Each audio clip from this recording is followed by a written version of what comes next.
I'm going to make the opening to Mickey's House of Villains from 2002 real, not fake.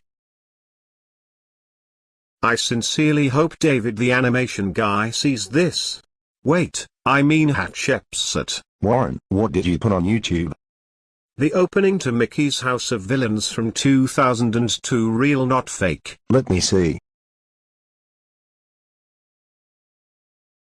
Warren, you just made another fake VHS opening. Have you noticed that every time you make one I get tipped off more? No, not really.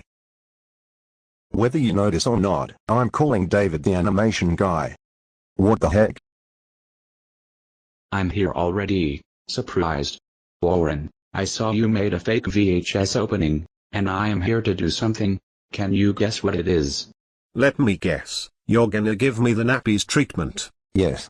Once I put it on you, you will be grounded for 8, 3, 4, 6, 8, 9, 6, 9, 5, 4, 9, 0, 4, 2, 3, 4, 7, 3, 4, 5, 7, 0 years. Time to put it on. It's on now. David has one more thing to tell you. Get your butt to bed.